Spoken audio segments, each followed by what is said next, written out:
A few things on the menu today for investigation.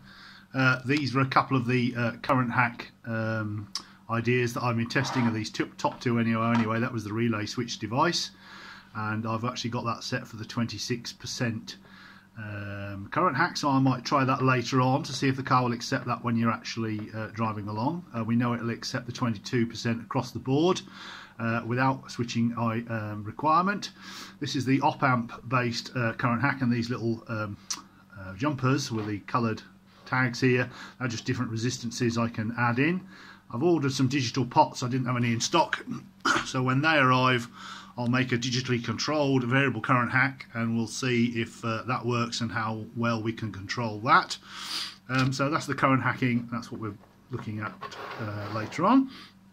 Now, looking a bit further forward, this is my man in the middle CAN device. It basically uses two PICs and two CAN channels, so this is a multiplex in and out device on both sides.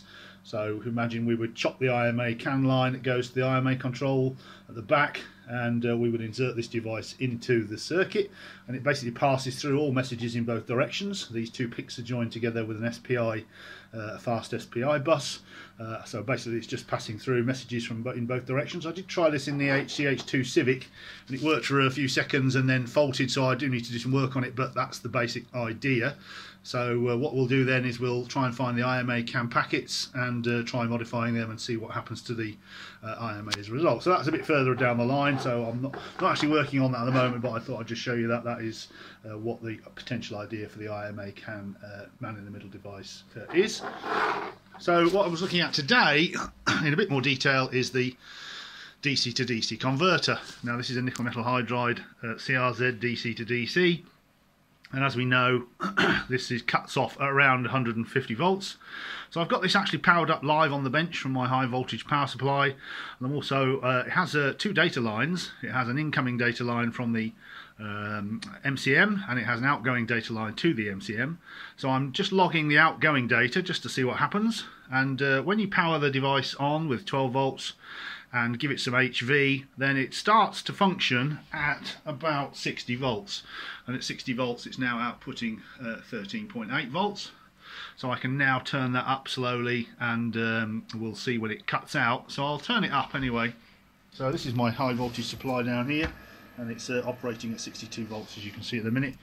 So I'm going to crank up the voltage fairly drastically. Let's turn it up. So let's go to 130 volts or so for now.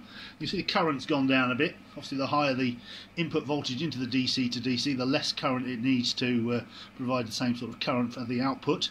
It's just a sort of efficiency in the conversion. And we now see that the DC to DC is outputting 14.1 volts, and this is without any control signals from the MCM. So obviously it's designed to operate as soon as it has power, 12 volt feed and the high voltage feed, and it's quite a nice little unit, so you could probably use it if you wanted. If you needed a DC to DC converter that runs from about 60 to 150 volts and outputs 14 volts at 60 or 70 amps at least, then it's quite a nice little compact unit. So as you can see, it's outputting 14.1 volts now. So we'll keep going until it stops. Basically I'm going to go to about 152. Now it's still obviously there are very slight variations between these. This one is actually still working at 152 volts. A little bit higher, 154. Still working at the moment. So obviously because of the manufacturing variations, a tiny little bit of variation, and you can see now just over 155 volts. It's kicked the bucket and it's turned off its output. Now on the data stream it's outputting, you can see here, it's outputting a serial data stream.